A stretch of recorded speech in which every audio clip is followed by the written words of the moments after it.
Hello students. आज हम alternating series test करेंगे। That test is also known as Leibniz test. तो उससे पहले हम थोड़ा सा अल्टरनेट सीरीज का डेफिनेशन रिवाइज कर लेते हैं। ये series whose terms are alternatively positive and negative. Alternate का मतलब है कि अल्टरनेटली अगर हमारी सीरीज में प्लस और माइनस आते हैं, ठीक। So alternately we mean to say that एक बार प्लस आएगा फिर माइनस आएगा फिर प्लस फिर minus like this. So this type of series is called alternating series. So अगर एग्जांपल की बात करें तो जैसे 1 minus 1/2 plus 1/3 minus 1/4 plus 1/5 minus so and so like this. So this type of series is called alternating series. एक और example लेते हैं जैसे 1 minus 1/2 raised to power 2 plus 1/3 raised to power 2 minus 4 raised to power 2 plus so and so like this. So mean to say that this series में plus minus alternate है, that series is known as alternate series. So come to क्योंकि अभी तक जो जितने भी test करे हमने उन टेस्ट में हमने ये देखा कि सारे की सारी जो सीरीज थी वो पॉजिटिव टर्म सीरीज थी। तो ये पहला टेस्ट है जिसमें जो टर्म्स आपकी है एक बार प्लस के साथ आ रही है और एक माइनस के साथ आ रही है। So this is the test which deals with alternating series. So this test is known as Leventis test or alternating series test. What is the statement of this? Statement is अगर हमारे पास un is a monotone decreasing sequence of positive terms है, ये एक sequence है un और ये monotonically decreasing sequence है of positive terms and converges to zero, और ये जो सीक्वेंस है ये converges to जीरो को कन्वर्ज कर रहा है। इट मीन्स दैट कि अगर इस सीक्वेंस के साथ जो यूएन है, यूएन के साथ अगर हम ये वाली टर्म यूज कर लें और इसका सम कर लें तो automatically to become alternate series. What my point? So ये अल्टरनेट सीरीज बन गई और ये कन्वर्ज करेगी। तो इसकी कन्वर्जेंस किस पे डिपेंड करती है? इस यूएन सीक्वेंस के ऊपर। तो ये यूएन सीक्वेंस क्या होनी चाहिए? मोनोटोनिकल डिक्रीजिंग होनी चाहिए और साथ में ये पॉजिटिव टर्म्स की होनी चाहिए और साथ में ये यूएन जो है वो जीरो को कन्वर्ज करना चाहिए। तो let's go to proof. Proof में देखते हैं कैसे इसका प्रूफ होना है। तो सबसे पहले हमने जो गिवन है वो ले लेते हैं। सो सिंस हमारा पास जो यूएन है वो मोनोटोनिकली डिक्रीजिंग है और साथ में पॉजिटिव टर्म्स है, तो पहला तो हो गया u1 is greater than equal to 0 for all n. One second thing is that कि this series is monotonically decreasing. It means that un plus un जो होगा वो un plus 1 से बड़ा होगा, ठीक। So it means that जैसे जैसे टर्म्स बढ़ेंगी it will be decrease. तो ये monotonically decreasing हो गया। And third point is given is un is tending to 0, converge to 0 as n tend to infinity. तो ये तीन पॉइंट हमें गिवन है और हमें ये प्रूव करना है कि ये सीरीज कन्वर्जेंट होगी। तो जब भी हम सीरीज की कन्वर्जेंस की बात करते हैं तो हम क्या करते हैं? सीरीज का हमने n टर्म्स का सम लिया, ठीक। तो I just take let Sn is equal to sum of first n terms 1 से लेके n varies from 1 to n and -1 raised to power n minus 1 un. It means it is sum of first n terms. Mean to say that पहला आएगा हमारे पास u1 फिर minus u2 आएगा, क्योंकि जब हम 2 पुट करेंगे तो ये 2 - 1 नेगेटिव आएगा, फिर प्लस 3 आएगा minus this goes on and ultimately last term n raised to power n minus 1 u है, डिपेंडिंग अपॉन n क्या है। n अगर ऑड होगा तो ये हमारा प्लस हो जाएगा, अगर इवन होगा तो। सो दिस इज ये Sn, हमने पहली n टर्म्स का सम ले लिया।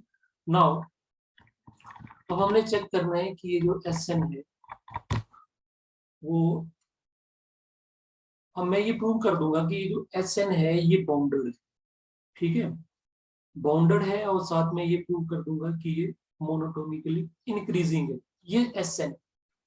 और जो मोनोटोनिकली इंक्रीजिंग होता है और साथ में बाउंडेड अप होगा तो डेफिनेटली वो कन्वर्ज करेगा, और किसको कन्वर्ज करेगा, अपने लीस्ट अपर बॉन्ड को। तो एक तरह से ये सीक्वेंस बन गई ना, we taking this a sequence, so we take now you can say let Sn be a sequence, the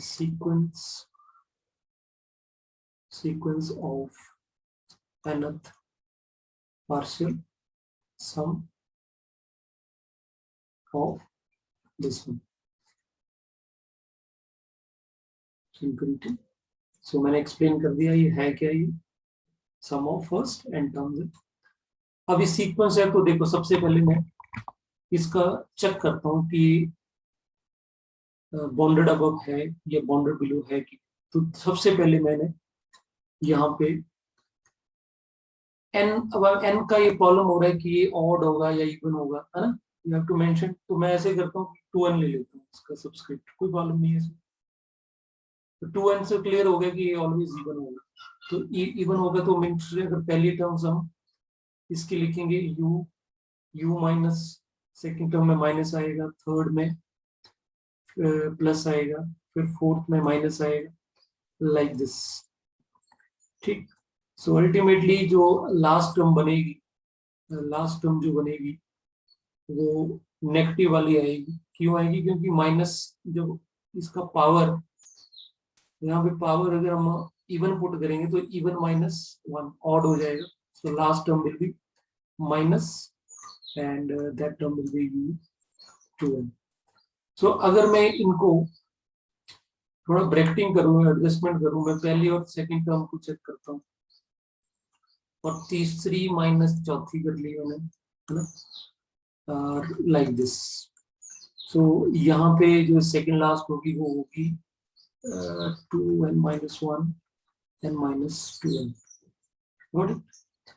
अब स्टूडेंट्स, सिंस हमें ये गिवन है कि जो आपका un है वो बड़ा है un plus 1 for all by, क्योंकि ये मोनोटोनिकली डिक्रीजिंग है, ये सेकेंड पार्ट, ठीक, मोनोटोनिकली डिक्रीजिंग है, तो इट मीन्स दैट u1 जो होगा वो u2 से बड़ा होगा। इसका मतलब ये टर्म्स क्या है, पॉजिटिव आएगा। अब u3 माइनस u4 ये भी पॉजिटिव है, ठीक।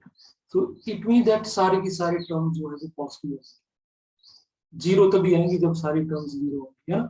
सो देयरफॉर ये this will be greater than equal to 0 for all, clear. So यहां से हमने ये तो प्रूव कर दिया कि ये बाउंडेड बिलो, जीरो से बड़ा है इसका सम। नाउ अगेन मैं बाउंडेड अबव की बात करता हूँ। अगेन S2n ले लिया मैंने, और जो मैंने इस टाइम यहाँ पे एडजस्टमेंट करी, मैं थोड़ा सा एडजस्टमेंट इस तरह से कर देता हूँ। मैं पहले टर्म को न्यूट्रल रखता हूँ और माइनस कॉमन लेके u2 माइनस u3 बन जाए, और यहाँ पे नेगेटिव लेके u4 माइनस u5 आए, ठीक, प्लस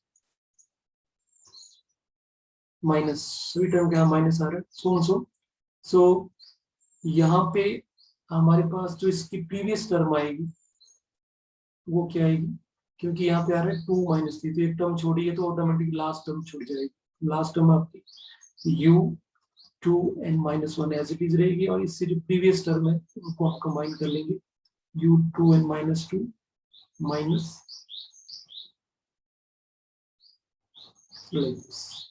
ठीक। किसी को डाउट तो नहीं इसमें?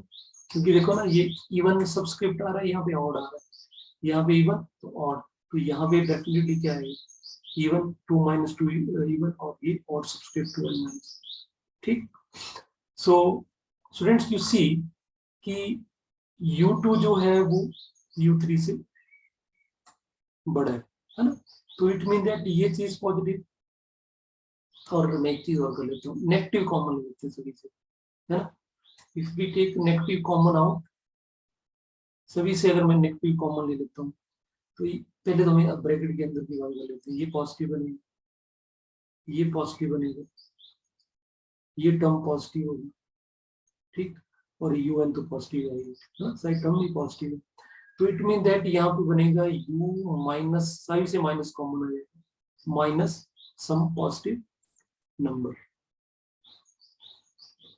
पॉजिटिव नंबर है। तो इट मीन दैट अगर U1 से एक पॉजिटिव नंबर माइनस होगा कुछ, तो डेफिनेटली अगर ये 0 भी हो सकता है या 0 से बड़ा होगा, है ना।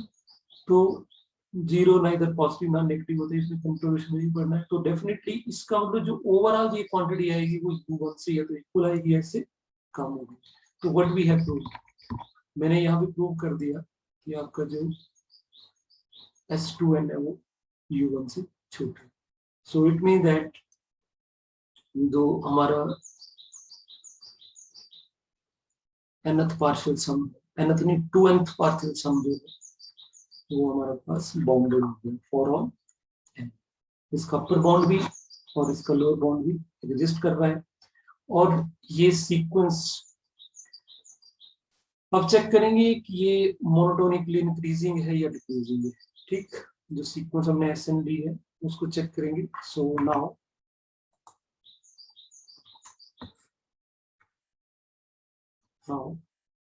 हमने 2n+2 ले लिया और माइनस,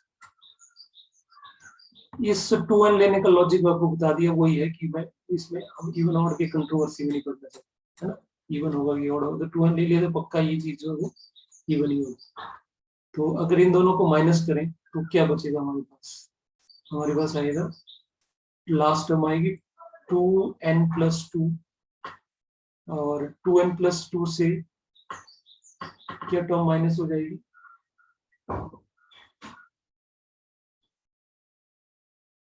2n-2, देखना मैं इसको एक्सप्लेन कर देता हूँ।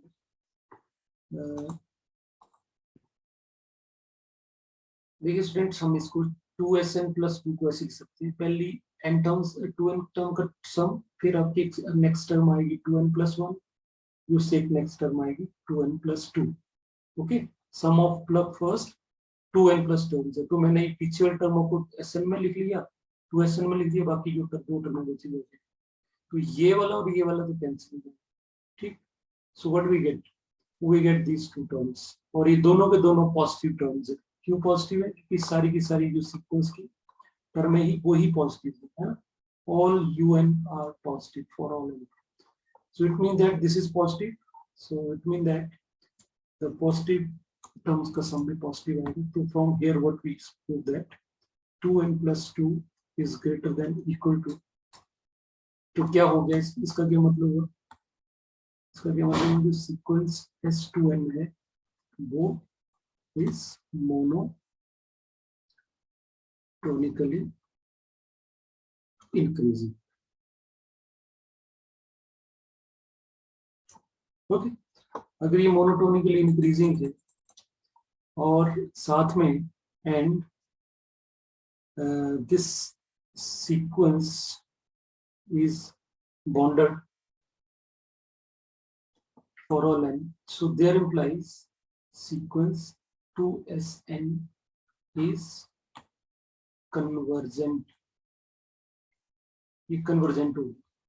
ठीक, और ये कन्वर्जेंट के साथ ये भी पता हमें कन्वर्ज किसको करेगी, ये करेगी अपने लीस्ट अपर बॉन्ड को। तो यहाँ पे तो हमने रोटरी सीक्वेंस लिए, तो लीस्ट अपर बॉन्ड को भी फाइंड आउट करेंगे, बट डेफिनेटली कन्वर्जेंस होगी। तो हम मैं ऐसे मान लेता हूँ कि अगर कन्वर्ज कर रही है तो लेफ्ट,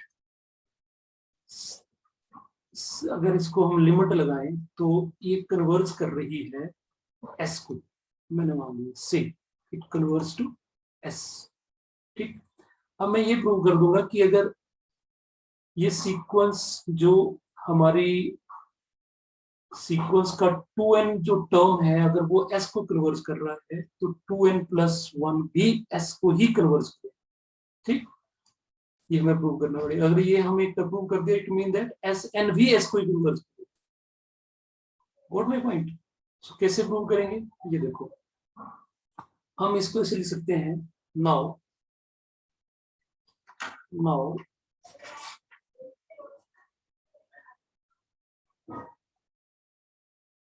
S2n+1 को मैं ऐसे लिख सकता हूँ, पहली 2n+1 टर्म्स का सम है, तो ये लिख दिया मैंने 2n टर्म्स का सम प्लस नेक्स्ट टर्म क्या आएगी 2n+1। What my point? अब हम लेंगे लिमिट। ठीक है, अगर हम लिमिट लेंगे दोनों तरफ, limit n tend to infinity u S2n+1 limit n tend to infinity S2n+1 and limit n tend to infinity u2n+1। अब स्टूडेंट ये वाली टर्म किसके बराबर है? s के बराबर। और ये किसको कन्वर्स करेगा? क्योंकि हमें गिवन दिया है कि un जो वो 0 को कन्वर्स करेगा, तो u2n भी 0 को कन्वर्स करेगा, u2n+1 भी 0 को कन्वर्स करेगा। It mean that is 0। So what we get? We get from here limit n tend to infinity S2n+1 is s plus 0. So what we get from here? It means that the sequence 2n+1 is converges to s. So from here, अगर s 2n भी s को converge कर रहा है, S2n+1 भी s को converge कर रहा है, hence sequence Sn is converged to s. Got it? So from here you can say कि अगर किसी सीरीज का nth सम अगर कन्वर्जेंट है, nth सम की जो सीक्वेंस है वो कन्वर्जेंट है, तो डेफिनेटली वो सीरीज भी कन्वर्जेंट होगी। सो देयरफॉर जिस सीरीज का ये nth पार्शियल सम है वो सीरीज भी कन्वर्ज करती है। This is definition of convergence of the series. So is convergent. That's all for this theorem. If you have any doubt, you can ask me. So I hope कि आपको ये समझ आ गया। मैं एक बार रिपीट कर देता हूँ। तो सबसे पहले हमें गिवन था दिया कि ये पॉजिटिव टर्म्स है और साथ में दिया था ये मोनोटोनिकली डिक्रीजिंग, ठीक, और साथ में 0 के टर्म। तो सीक्वेंस की कन्वर्जेंस प्रूव करने के लिए उसका हम nth सम लेते हैं, तो मैंने nth सम ले लिया ऐसे, और इसका हमने सीक्वेंस ले लिया, सीक्वेंस कंसीडर कर लिया इसको, और हमने अब इस सीक्वेंस को बॉन्डेड शो करना है। तो वो बॉन्डेड के लिए मैंने Sn ना लेके S2n लिया। Why? Because there will be alternating, तो हमें प्लस माइनस का थोड़ा सा कंफ्यूजन होगा कि प्लस आएगा या माइनस आएगा, तो दैट्स व्हाई हमने इसका सब्सक्रिप्ट के लिए इवन नंबर। तो इससे कोई कंट्रोवर्सी नहीं है कि लास्ट नंबर नेगेटिव है, ठीक। फिर टर्म्स को हमने कंबाइन करा, ठीक, तो व्हाट वी सी कि ये टर्म पॉजिटिव होगी, ये टर्म पॉजिटिव होगी, तो पॉजिटिव टर्म का सम पॉजिटिव ही होगा। So it mean that S2n जो पॉजिटिव होगी। फिर हमने थोड़ा सा यहाँ पे फर्स्ट टर्म को छोड़कर second, third, fourth, fifth up to last तक हमने ये करके देखा। So what we will see that कि all the quantities in the inside the brackets are positive, और नेगेटिव लगा हुआ सभी के साथ, तो it mean that it will be u1 minus positive number, any positive number. So it means that whole quantity is less than u1. Okay. So finally we get bondedness, and then we see ये sequence है वो monotonically increasing हो गया, और फिर और bonded है और साथ में वो monotonically increasing है, that will be definitely convergent. this is theorem, and now we have proved that कि अगर S2n अगर S को कन्वर्ट कर रहा है तो S2n प्लस 1 भी S को कन्वर्ट करा, ये हमने प्रूव कर दिया। So अगर ये इसको कन्वर्ट कर रहा है इसको, तो simultaneously we can say that Sn also converts to S. So अगर सीरीज का nth पार्शियल सम S को कन्वर्ट कर रहा है तो डेफिनेटली वो सीरीज भी S को कन्वर्ट करेगी। So thank you for watching this, and if you have any problem you can ask me.